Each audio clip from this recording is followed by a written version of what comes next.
All right, welcome to Fort Mitchell City Council. I'm Mayor Jude Heeman, and we a virtual meeting again tonight. And we just to check audio, I'll do kind of the roll just to check and make sure everyone can communicate. So no particular order. Councilman Deathridge, Here. Mary, Yes, you there? All right, you just blinked out on my screen. Mike Steckel. I'm here. Thanks, Mary. Present. Ms. Berger, Vicky, Present. Scott, Mr. Here. McKay. Oh. Bryce, Greg Polgears, they're changed. Present. All right. I think I got everybody. If we just let the record show that Councilwoman Kim Knockhazel is not present tonight. So council, you've received a copy of the agenda. Is there any changes to the agenda? Motion to approve. Mr. Deathridge, Second it. second, Mr. Steckel, all in favor? Aye. Anyone oppose? All right. Council, you received minutes from September 14th, 2020.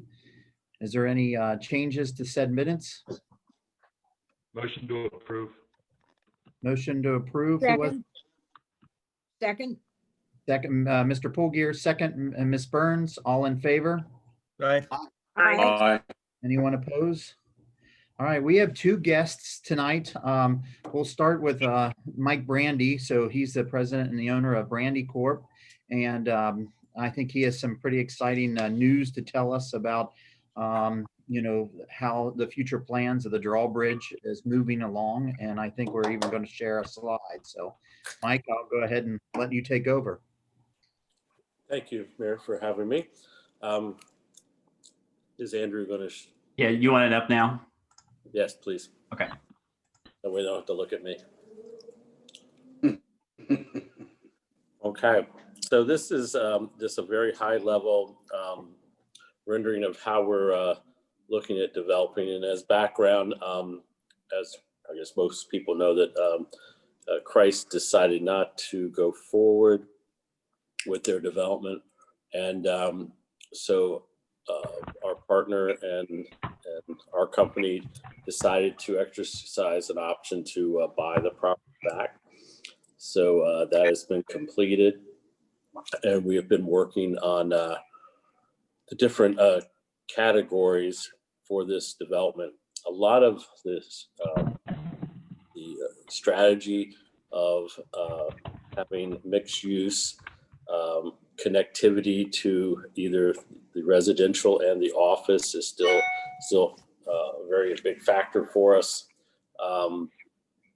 We are looking at possible medical office, but that's not primary, as that was kind of guiding and really shaping the development prior with Christ. It will be a lot smaller, if at all. We're looking at like regional retail, and a lot of that would probably be restaurant oriented. We're also in discussions with a couple smaller grocers, specialty food kind of grocers. They right now would go in the 4.9 acre site, which you see that is yellow. And I have full disclosure, we have not been able to acquire that site yet, but we hope that for the good of the development that we'll be able to get that site in the future. We're also looking at upscale multifamily or in senior living. So all this would be lined up as like a town square where the main artery would have parking on the side. It would flow well, but it would be slower traffic. So our retailers and pedestrians would feel comfortable walking down the main area. And then, as you can see, a lot of the streets, which are not, this is not cast in stone. We still have to talk to our neighbors and make sure everybody's comfortable with it and the other stakeholders. But you know, we're looking to draw in the rest of the neighborhoods to give more energy and vibrance to the project. That's basically the high level of this. And as we move forward, we'll keep council apprised. But as What do you mean? I will make a note that we are looking to relocate Royal Drive. Yeah. Sorry, Mary. No, Mary, go ahead. What do you mean by senior living? Interesting question. A continuum of product. And here again, this is early stages. We've just happened to have someone interested in doing that. It would be a new concept, high level, with also mixed in retail and restaurants that would be open to other communities. But that's not something that we're far down the track on. We're a lot further down with other aspects of the development. But I thought I would list it just in case that kind of happened. I'm chairman of the board of LEC, which is Twin Lakes and Twin Towers. So I kind of understand that business, and so we just wanted to be aware of it if we had that opportunity. And you're referring to the project in Montgomery? No, they have one already in Montgomery. We're not doing senior living in Montgomery. Okay. So Mike, let me ask a couple things. I've been asking council to really pay attention to this over the years because, Royal Drive would arguably be probably the worst conditioned road we have in the city. And we can continue to patch it. And it looks like with this initial plan, it would be abandoning. So you would hopefully want to take over parts of that and then rerouting that road. And as the past council said, that would try to put the monies that would have built the infrastructure or upgraded the infrastructure of that road. I assume that ask is still there. Yes, that would be very, very important. Another, I guess, area that was different than when we had the Christ as a potential partner and tenant. It going down, I guess, abandoned Royal Drive was impossible all the way without hurting the gas station and also the salon. And we have purchased the gas station, and those numbers, I mean, that should be coming through so people could see that. And we're working on the salon. So with that taken care of, we don't have to worry about impacting someone else's business. And that allows us to change the route and connect with Royal on down the road there. So let me just clarify, the gas station and you're hoping to finalize things on the salon. And then the yellow, I was confused there. That's where the Montgomery Inn site is. Is that correct? Yeah, yes, that's a great question. It's still owned by Christ Hospital. They elected to hold on, and I did not have an option to buy that. So we're hoping that, that would be our favorite spot for a grocer. And some neighborhood shops.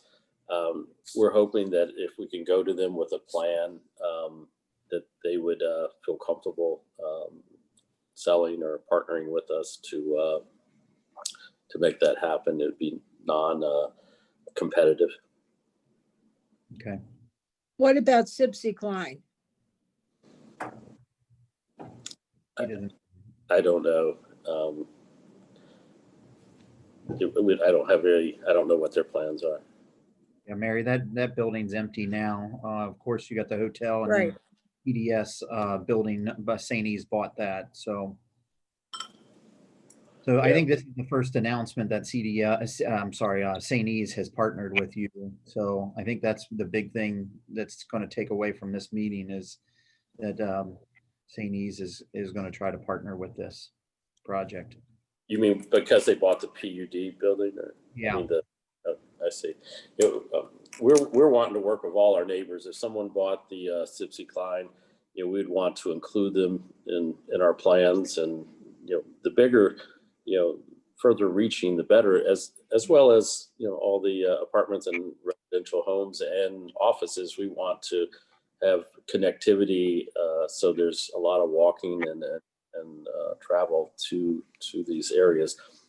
The more dense, the more vibrant is what we've been learning over time, and so that it would be welcomed, the St. East new property, and also Sipsey Klein to join us and help me with the plan. Mike, is there any timetable on this? I mean, obviously, we have we renewed the TIF for another 6 months, I believe, and I don't think that this would fit in the category as the TIF. I'd have to look at it, but is there any type of timeline? Well, we're moving as hard and fast as we can, working with Cleve Pinkin, and I would hate to lock something in. I think we're going after what we feel are the top tenants in the categories that we're looking at, and anything that as we lock those in and understand where they want to go and how they want to be in this development, then we could start giving timetables. COVID has really kind of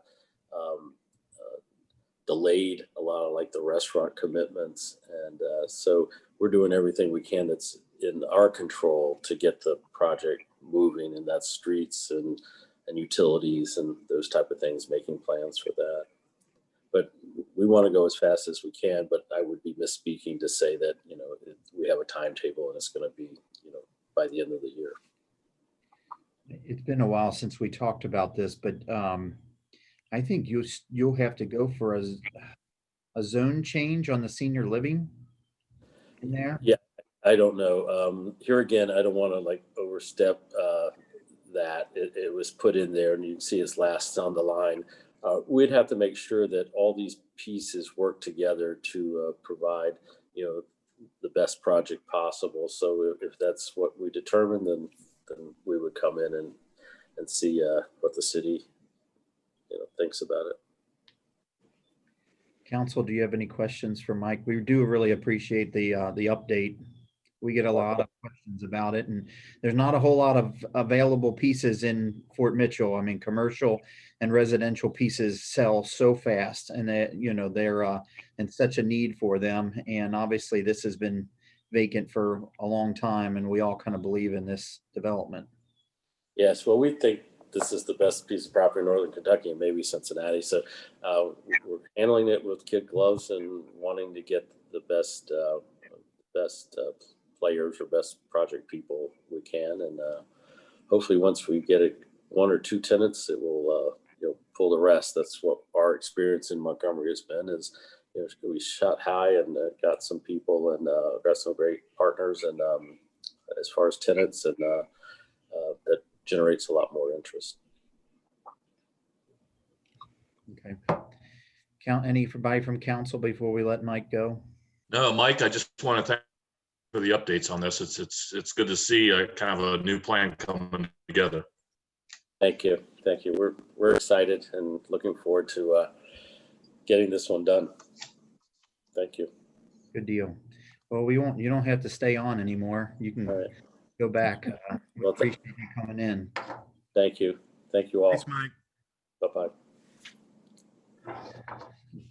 So the next, we have Stet Transportation, and they, council, you received quite a lengthy packet from correspondence between Sharma Lee and Lynn, who's the owner of Transportation.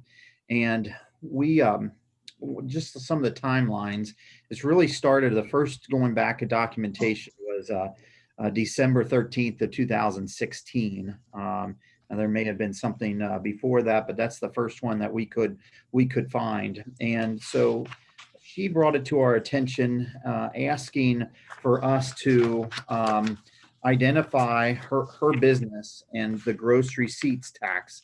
And under our ordinance, it basically we do a gross receipt based upon revenue. So she gave us an example of if she did trucking and transportation for $1,000, and then she got a markup of $200. So her profit was the $200. The total contract amount was $1,200. What she's paying a gross receipts on the entire thing. and she had something a little bit different in Florence. And so she brought this to our attention. I think that after the first or second year that she moved her business here. And so we then took it to, at the time, we took it to the Finance Council. And I'm just going to read the Finance Council quick notes on this. It was February 28, 2017. And Stet Transportation petitioned to alter the gross receipt and tax allocation because they do not feel that it's fairly represent the activity within the city limits of Fort Mitchell. The treasurer explained that by law, we can do this and be presented on a spreadsheet of the different, we can't do this, of different options. No actual tax numbers were used since the owner would not and did not authorize any disclosed taxes, in which we understand that the financial committee agreed that many businesses with high cost of goods and services within the city would not be fair to existing businesses that it would have to pay that. So I brought it back to council, and I kind of really thought it was, we answered her back and kind of thought it was a decided issue. And she's bringing this up, and I'll let her do the last talk, but on one of the pages that I sent you was really her ask. That her ask was to adopt some type of language that would allow for the gross receipt tax to be done based upon basically profit instead of the whole contract amount. So Lynn, I don't know if I updated council, for you, but you can go ahead. I have just a couple of additional comments if you don't mind, and I do appreciate the time of all the council members here. So we're a trucking brokerage, and I'm the founder and CEO of Stet Transportation. And in the trucking brokerage world, we have high volume and low margin, and we are in effect an agent. There are many agencies who do not get calculated on top line revenue or gross receipts, but calculated on a gross profit. And there's language that's unclear to me in the ordinance. And I asked my CPA, Scott Crest, to join us today because he's much better at explaining that than I am. I just think it's unfair. And with the high volume, low margin business, it's really difficult as I continue to grow in any area to pay that much tax. Scott, do you want to help clarify why I feel this way with your research? Yeah, no problem. Mayor, council, people, great to join you tonight. Just for the record, my name is Scott Kress. I'm a partner at Barnes Denning, a CPA firm headquartered in Cincinnati, but we have offices in Northern Kentucky as well. I've been working with Lynn for the last couple of years, and she brought this to my attention. And maybe just for the benefit, Mayor, you got it mostly right, but maybe for the benefit of council, there's over 200 in the state of Kentucky. There's over 200 combinations of counties, cities, and school districts that actually impose some type of occupational fee, whether it be on net profits or on gross receipts. And you can imagine, and fortunately, that's a low multiple compared to what's in Ohio, which is even more maddening. And so, there's actually the General Assembly, sat down and worked with the actual Kentucky Occupational License Association, which was a group of administrators that is, provide for the administration of this tax. And they come up with a uniform set of rules under the, which is codified in the Kentucky Revised Statute. And they're between 67.750 and 67.790. So therein, if you think of a layering, you have your own local tax ordinance, but really you have to be mandated by the state and be consistent and uniform with everyone else that also does the same thing. And so while you may not have anything in your existing local tax ordinance, I will point you out to the fact that it is codified in the Kentucky Revised Statute, specifically 67.753. And I'm more than happy to provide this research to any of you. And I'll even get you down to actually set 4A, which basically says this.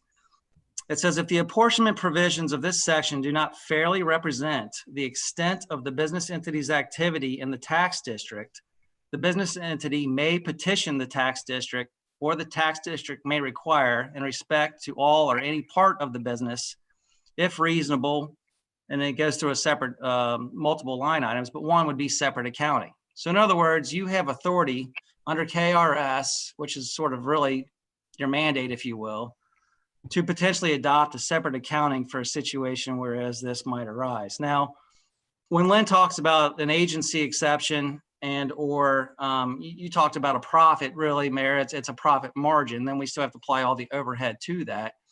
This is really, use an example of 1,000 to 1,200. Well, really, we're operating on margins of 2 to 3%.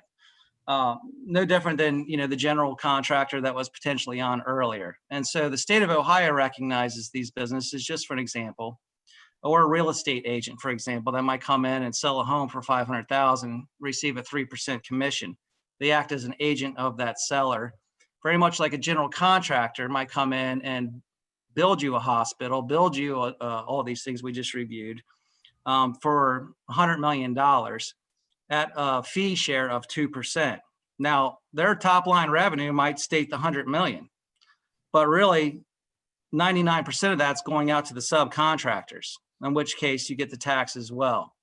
So in order to sort of create a fair and balanced system, the way the tax regs will simply work is we'll look at the gross profit, not the profit, understanding you're a gross revenue city, but really the gross profit thereby being the true revenue. And then from there, we subtract the overhead, wages, rent, labor, salary, everything else that goes along to get down to net profit. So, I come to you and saying, I think there is authority under KRS to entertain a separate accounting specific to state transportation.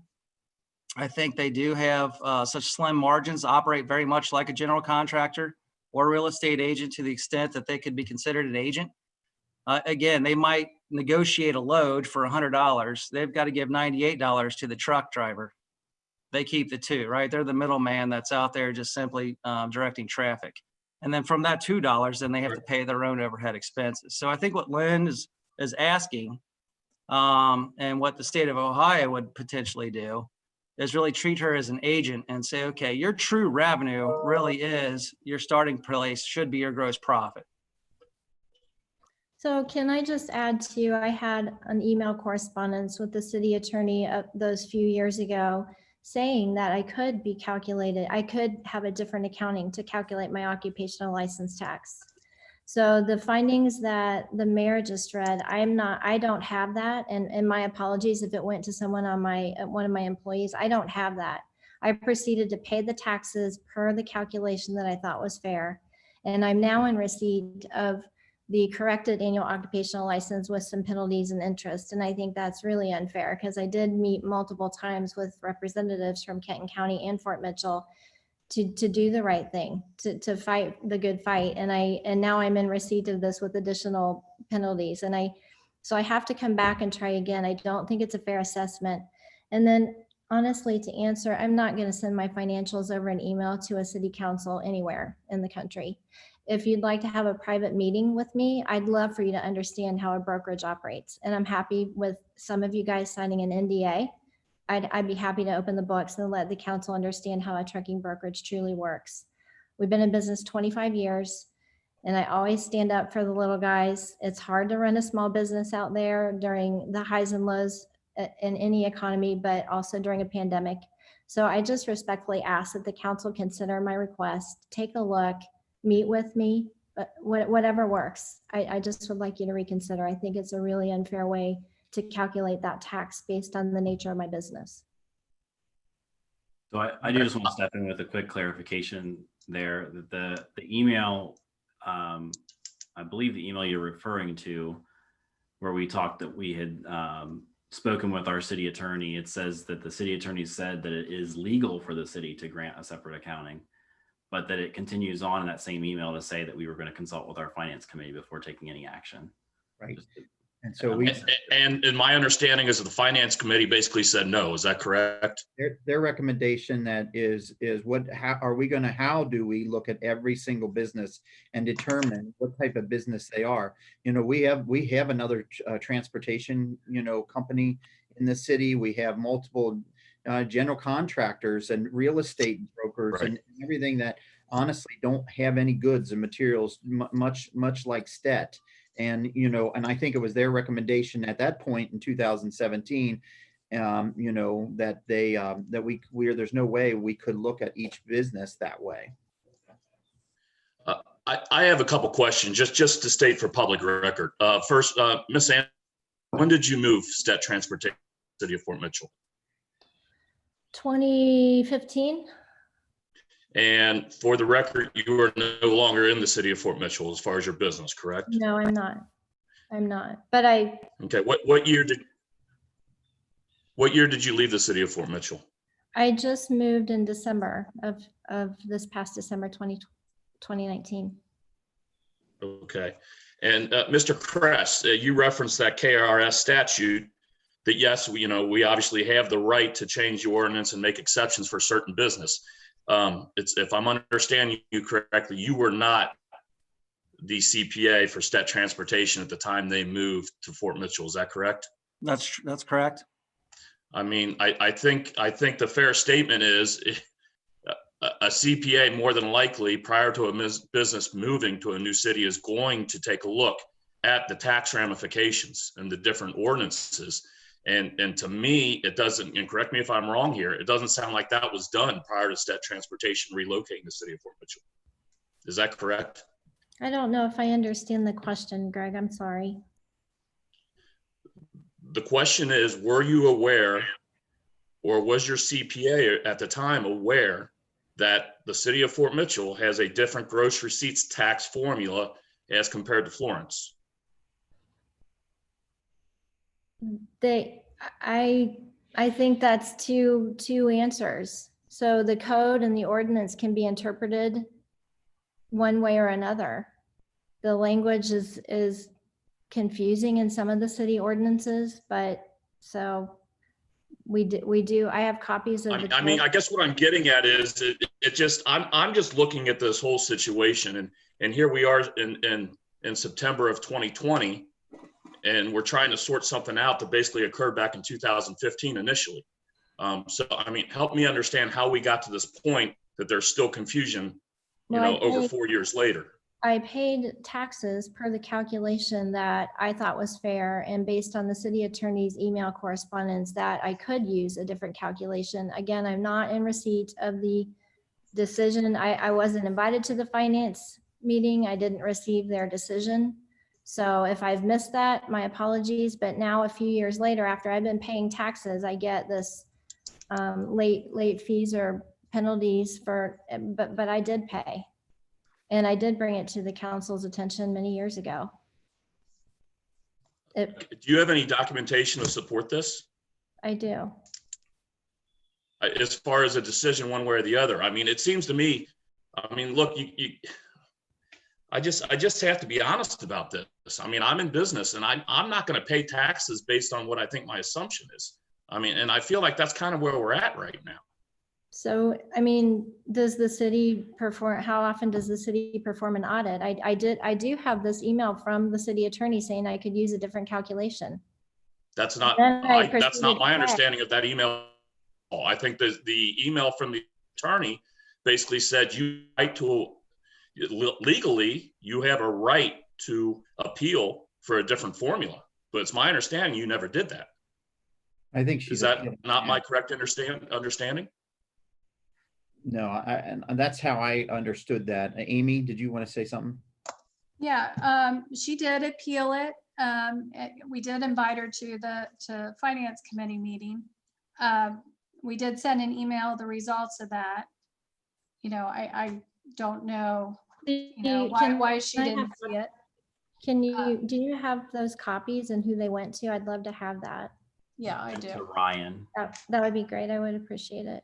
Yeah, they went to Ryan. So is it the council's position that there will be no consideration given for the type of entity that I operated? And then, I mean, my belief, and I'm not going to speak for the other 6 council members, but my belief is I'm not seeing any documentation here. I mean, we have to go by the letter of the law, quite frankly. And that's, unless I have some documentation that's going to sway me otherwise, I'm sure as heck not seeing it right now.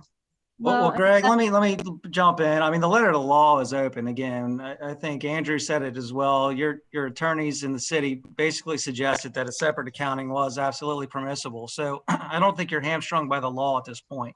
If you would just let me advise council, please, Scott, as the city attorney.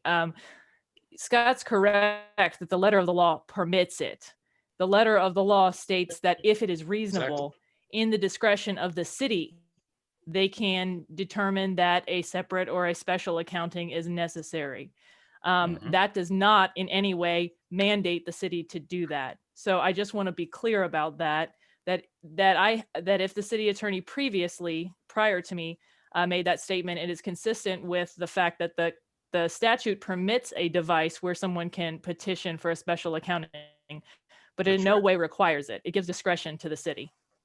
Thanks, Ms. Parsons. One other quick follow-up question to that too. I understand, let's, potential can of worms here, right? So to that extent though, is it your understanding that should this specific individual company make a petition for separate accounting, that all of a sudden that means everyone in her industry is subject to that decision? I don't know that that's true. So I understand you've got general contractors and you've got, back to your point, Mr. Mayor, you've got no goods, no things, people operating on very low margin. But I don't know that considering a separate accounting specific to stet transportation automatically opens up the city to all of a sudden change their ordinance and or provide that same consideration to anyone who does not otherwise ask for it.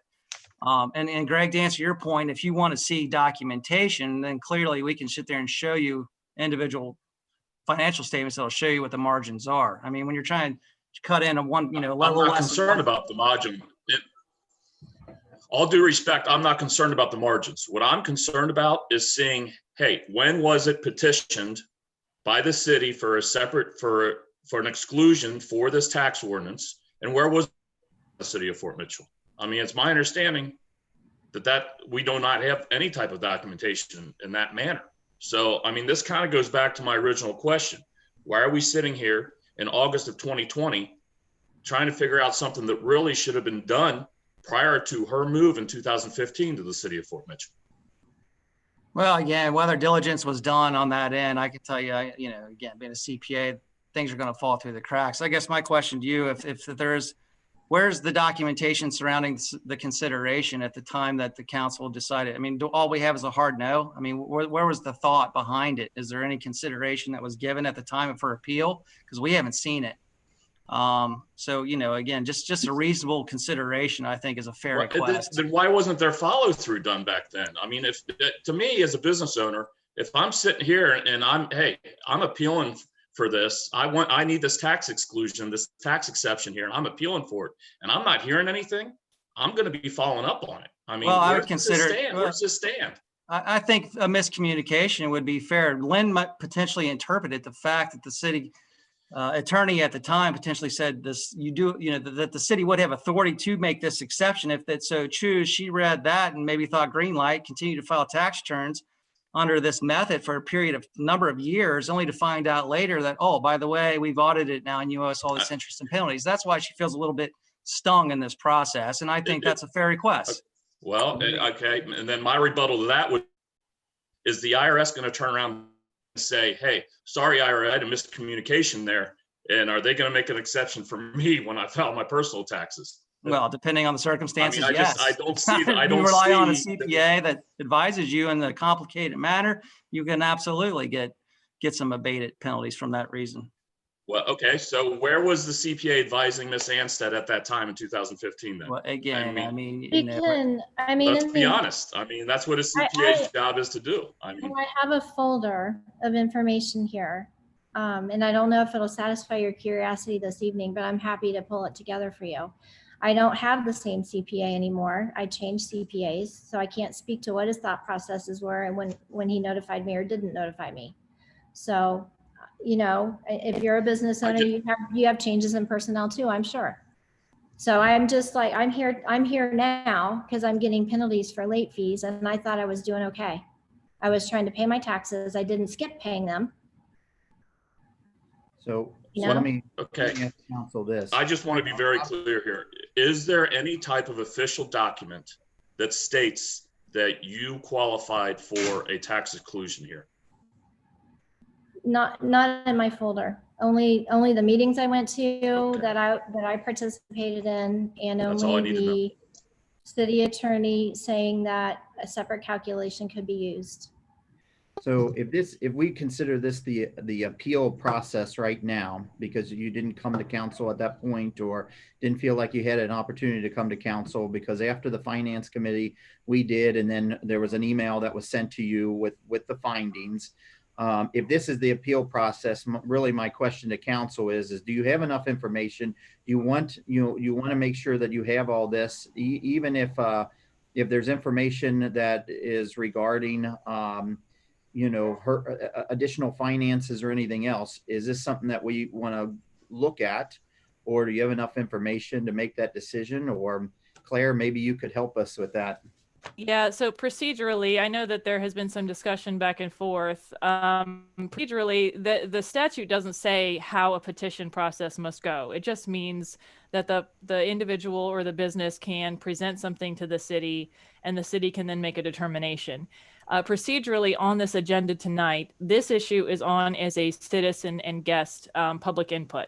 So there isn't a voting issue on the agenda for tonight for council to decide. So if council wants to gather more information or exchange information, that some of which has been discussed tonight, I think that council could do that. I will say that the suggestion of the non-disclosure agreement, I would need to look at that, because unfortunately we aren't a business that can just agree to not disclose things. Once we have records that are public record, we have obligations under the law that might restrict that. But if council wants to gather more information or do that, they can, but there's not really a voting issue on the agenda right now.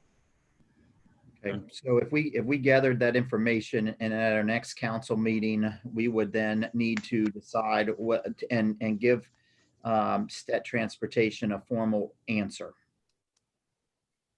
Yeah, I mean, I think, to be fair about this, I think, yes, I think we have a responsibility. We should review any additional information. I know what I would like to see is the email from the city attorney. I believe that was Lewis Kelly at the time. Because it seems to me like there's a little bit of confusion about that email. I'd like to read it for myself, number one. And number two, I'm going to my last question, and that is, hey, is there any official document that says, yes, Stetson Transportation is granted this exception? Those are a couple things I'd like to see. Okay. So can I ask one more question? Who are the deciders? Is it the finance committee? Who are the decision makers?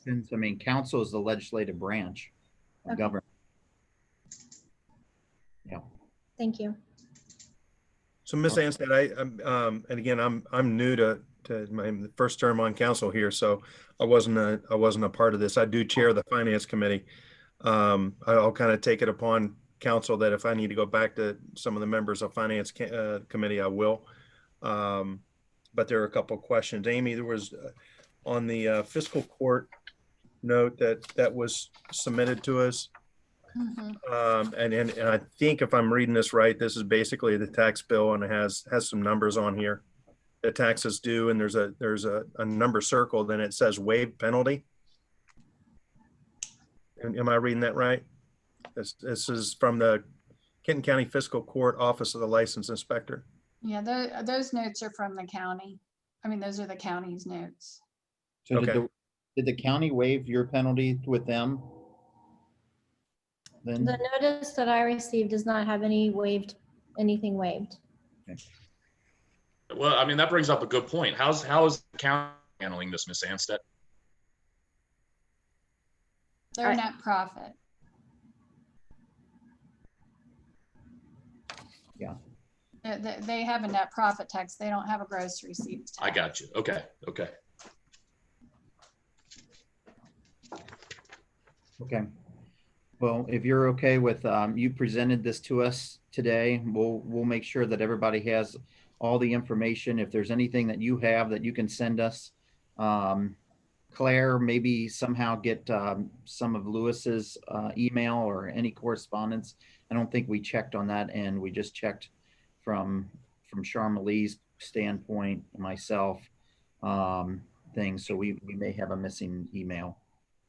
I can check for that. Thank you. Sounds good. All right.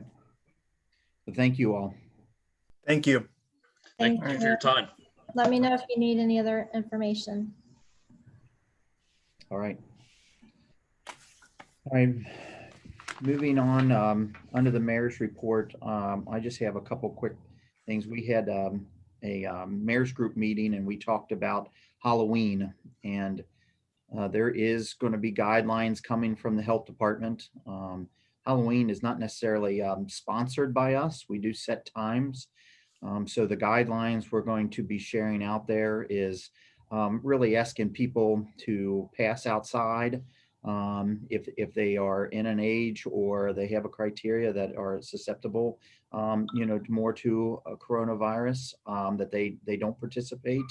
So it's not anything that we probably could stop, or we don't plan on stopping unless the governor has a different ruling on that. But I think for the most part, all the cities are going to adopt a 6 to 8 platform with a lot of information going out. So we have- Obligating wearing masks.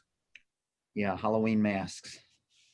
The next thing is Gabe Summy has updated us. It's election time, and due to many reasons, and I think I updated council once on this, but just to remind people that are out there, is we are going to have, even though we have different districts, we are going to have one polling station. So everyone is going to vote at Lakeside Christian Church. And so Lakeside and Fort Mitchell will be there. And again, I think I mentioned that at one other meeting. We'll make sure we start getting some posts out on that, but they can safely bring people in and out, and 2 different doors. And again, every Fort Mitchell polling will be in one location. Any questions or concerns with that? Okay. That's all I have under the mayor's report. We have second readings, Claire. So I just want That to. is correct. All All right. second readings tonight. So we have ordinance 2020-05, an ordinance amending chapter 39 of the City of Fort Mitchell Code of Ordinances, and ordinance 27-16 to allow a grace period, change of penalty and interest rates, and add a hardship payment plan. We all talked about that. Is there any concerns about that? And Amy, you're still good with that? Yes. Okay. Could I have a motion to carry the 2020-05 ordinance? Motion to approve. Mr. Dethridge, Second, second, Ms. Burns. Amy, why don't you do roll since it's a second reading? All right. Ms. Berger? Yes. Oh, okay. Ms. Burns? yes. Mr. Dethridge? Yes. Mr. McVeigh? Yes. Mr. Pogiers? Yes. Mr. Steckel? Yes. Motion carries. Claire? All right, we have ordinance 2020-06, an ordinance of the City of Fort Mitchell, Kentucky, levying a tax of 2 cents on each $100 of assessed valuation of property in the city for the fiscal year 2020-2021 for the purpose of purchasing and maintaining public parks. So I made a mistake at the last meeting. I mentioned that as we were looking at how we fund the different parks, and I was wrong. I thought council had some control of this. Fortunately or unfortunately, they do not. Claire, we verified that, correct? This would have to be that does have to go back to the residents, correct? For any. For this ordinance that we've already had, we can pass this without any referendum. If we do any increase or new tax over and above this, I believe we would have to do a referendum. And that is not what I said the last meeting. So I just want to clarify that with everybody. So keeping the tax rate the same, I need a motion to approve. Motion to approve.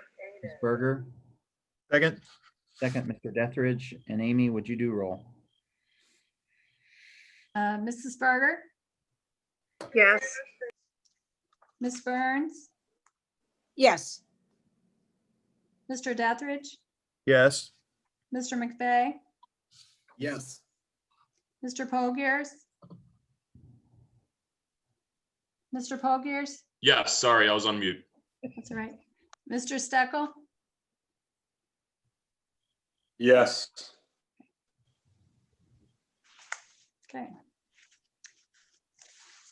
All right, so now we're on to ordinance 2020-07.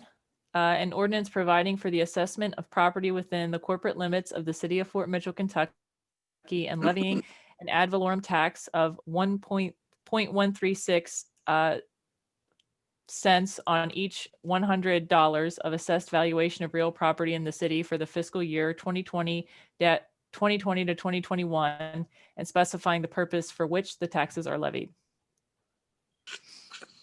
Right, so we had a lot of conversation with that, and we did take out the that second section. So, Motion to approve.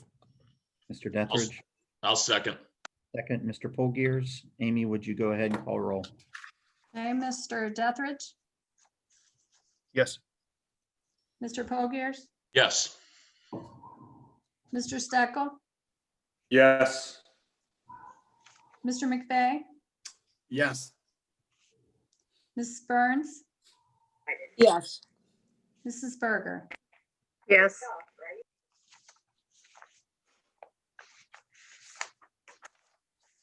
Okay, we have the last one is ordinance 2020-08, and that is enacting and adopting a supplement to the Code of Ordinances of the City of Fort Mitchell, Kentucky. Any questions? It's a second reading. Motion to approve. Motion to approve. Mr. Polgiers, Second. second, Mr. Dethridge. Amy, would you call roll? Mr. Pogiers, Yes. Mr. Dethridge, Yes. Mr. McVeigh, Yes.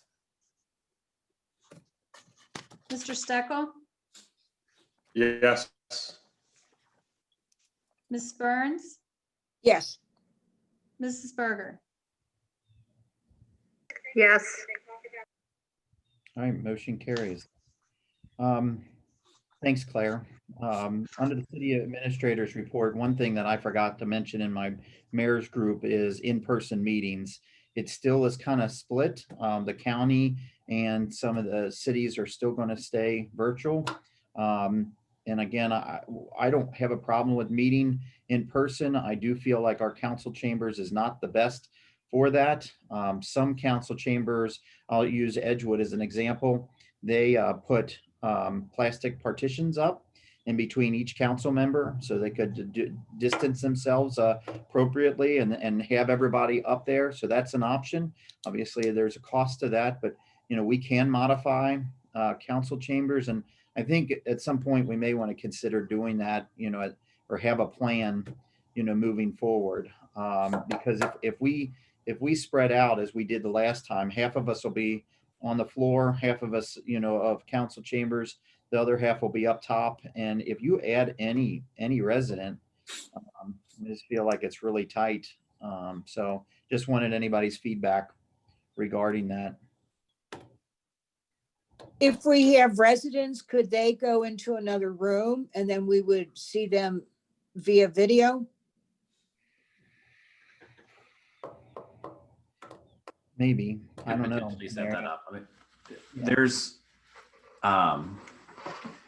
You still could have multiple residents in the same room, which is an Right. issue. yeah, by the time we put, I mean, it sort of depends on how many are in there with department heads and everything, but by the time we put department heads in there, last time we moved Amy and Claire and myself to tables on the floor, but we were also short one council member who was on vacation that day. So we didn't have to move any council members from behind the desk because being down one and moving three to the floor worked. But if we had every council member in attendance in order to get 6 feet apart, we'd at least have to move one person from behind the desk, or one council member from behind the desk, if we didn't have the plexiglass separation.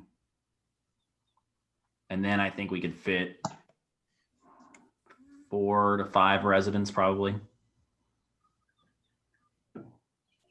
Yeah, I know Edgewood did the plexiglass, they were saying, and then they went back to virtual because they just didn't feel like it was easy. So I've had more people tell me that they've watched our meetings now that it's on Facebook and YouTube. You know, I'm not so sure that we're not actually out there being more transparent now. I don't know. I miss it being in person. I do too. I as well. I don't like doing business like this. So But, why don't but I mean, we got to put safety first. So I understand. I'll just look at options and we'll see. And then make the decision. I just think our council chambers is very tight. Yeah. And we go anywhere else, then we don't have cameras and everything, so we're less transparent, so. Yeah. Sorry, Andrew, you want to go ahead with your report? Sorry, I really just have a couple of little things. First is this week is the KLC virtual conference. So if you ask me to register you should be registered. If you did not get an email confirming your registration, and you ask for us to register you for that, please let me know. I'm sure we can still get you in. We did have a new phone system installed in the city building last Thursday. We had a few disruptions of phone service on Thursday, but I think that's all settled now. So if you call in and you're getting transferred or something and we drop a call, that's probably on us. We're trying to learn the new system still, but it is going to be a good upgrade. Our old system was only partially replaced with the remodel a few years ago. And this is going to give our staff a lot of options when it comes to accessibility to phones. So it's going to be a good thing. We did purchase some new signs for the business district between Orphanage and Little Flower to try to draw attention to the 30-minute parking zone there. That was a request we'd received from one of the businesses in that district, that people are not paying attention to that 30-minute parking. And part of it probably has to do, those signs, the current signs are pretty low. So these are mounted up on the light poles, and we did like a red and blue theme to them to just make them stand out more than a typical sign. So hopefully that helps have people respect that 30-minute zone. The interstate looks to be moving along.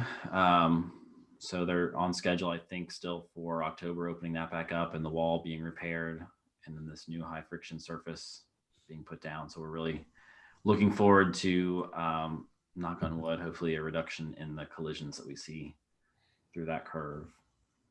And then the last thing I have on the city admin side of things is I'm working to get us back on track with the Z21 project through PDS and updating our zoning. So I'll have some updates on that, hopefully, if not for the October meeting, certainly for the November meeting. Any questions for Andrew? Yes, I do. Have you heard back from Duke as far as taking care of the bushes on Beechwood? I have not heard any kind of timeline on that, but they are aware, and hopefully I'll have an answer soon. And do we have any idea where I can go about the traffic problem on Beechwood that backs up to Pee-wee's? So there is a new person that's been appointed to the state who is the sort of liaison for railroads. Oh, good. We now have that contact information, and we're just trying to reach that person and get some answers as far as, if we were to do signaling at that intersection, is that on us, or is that something that the railroad has a program for? Because it would be most likely a pretty significant expense for the city if it were on us to do that with any kind of, to put any kind of signal there that interacts with the rail signal. So, but hopefully this new position and this new person helps us. So that that's great news. hopefully by the end of the week we'll have an answer.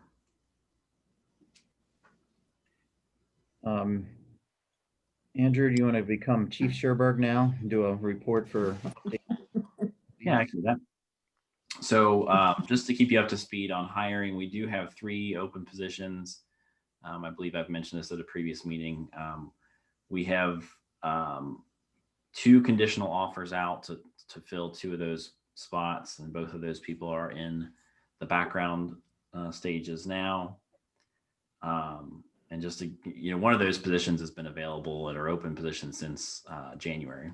We've had 2 people go through that background process and not make it through. So we're pushing on. Our latest offer was to a retired officer who would be a contract rehire. We have a couple of potential new hire candidates that we're also going to interview because we are trying to strike that balance and get some younger people on board as well, because our department is starting to go to the side of a lot of experience, and we're missing the fewer years of experience, and it is really good for us to have that blend for the future, really, so we don't end up with a bunch of retirements happening all at the same time. The new radio system, I don't know that we've given you all an update since that's gone live. It's working very well, at least I can say on the police side. It's been great.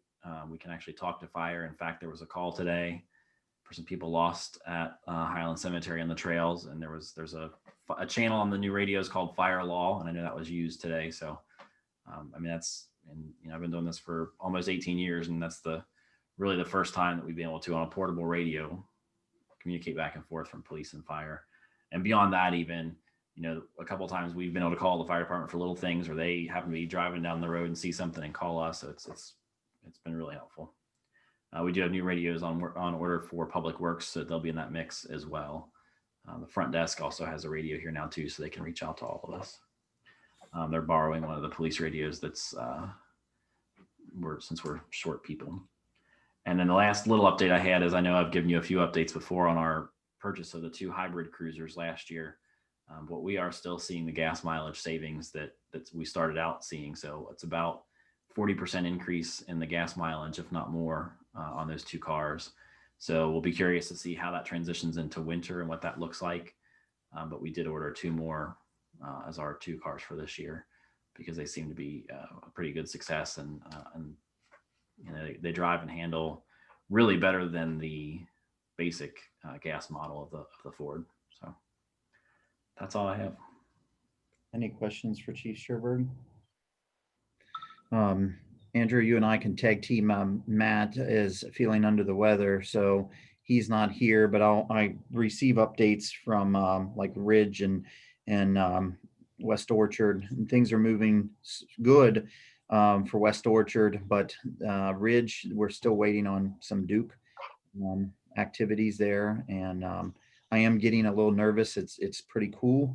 I am getting nervous about putting a topping slab, 2 inches of asphalt on top because of compaction. So I've notified the residents. We've communicated that, and we're just going to make a decision once we have that. So everything could be done except for that final 2 inches. So he's waiting on railing still for those steps. The steps are finally in, but can't get the railing here. So still waiting on that. Yeah, I think the Highland punch lists are down to the final couple of items. Yep. And the concrete street repairs are that contract's been awarded. I believe there may be some changes there that he's looking to get some answers on before that can start, but that's coming up soon. Any questions on Public Works? All right, Adam, you had a busy night last night. We did have a busy night last night. So we'll just start there. We did have a structure fire last night on Superior. We actually, within 20 minutes, had 2 EMS calls and a structure fire dispatch. So this was a busy weekend. So with that, we did pull quite a bit of mutual aid into the city last night with all those runs at one time. We had Crescent Springs, Fort Wright, and Edgewood with us on Superior. Our first engine company in with the staffing of 5. We had both ambulances out, so we had 1 person back here. And then we had 2 volunteers make the first apparatus. So we actually had a combination crew of both paid and volunteer. that made that run and put the initial attack on that fire. They contained it to one bedroom. There's quite a bit of smoke and water damage. And while that was going on, we continued to have calls in the city. At one point, we actually had a call to a business that the engine came from Erlanger with an ambulance from Crescent Springs. So we were extremely busy and we pulled a lot of mutual aid in, but it actually worked out well, that the mutual aid did what it's supposed to do, and it went very well. So that is accidental fire caused by a candle. So it was pretty fortunate to keep it to one room. We did have 2 new recruits that just completed the volunteer recruit week at the National Preparedness Center in Greenville, Kentucky. We sent Hannah Williams and Melina Schuler down there. The recruit class here in Northern Kentucky is kind of questionable right now at best on how that's going to proceed with State Fire Rescue running it. We're running into an issue of not being sure on how we're going to get recruits trained. The state's not sure with COVID when they're going to do the next recruit class. We're hoping to do that in January, but we're not. If they do not, we are prepared for Fort Mitchell, Edgewood, Crescent Springs, and Fort Wright to do a joint recruit class between the 4 agencies if it comes down to that situation. We are kind of coming out of that whole COVID thing. Inspections were way behind. We've done 32 inspections in the last 2 months. So we're picking those back up. So those will probably go a little later than we normally like to take them, but we are working hard to get those caught up. We did hydrant painting.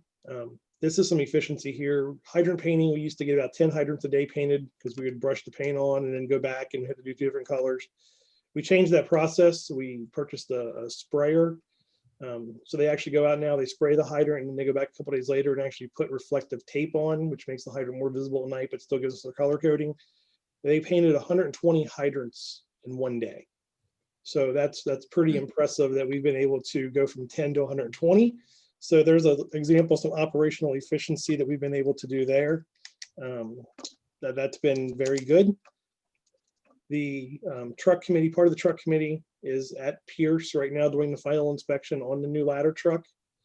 It is completely lettered. It looks pretty amazing from what they've sent back today. So they'll be up there until Thursday, completing that process, going over that truck with a fine tooth comb. So that will be hopefully in here soon. I'm sure there'll be a little bit of a punch list and it goes to the dealer for some upgrades. And then that will be here. We did order the new ambulance this month. That time frame for that is normally it's about 120 days. They're saying 200 to 220 because of COVID and delays, but that is purchased.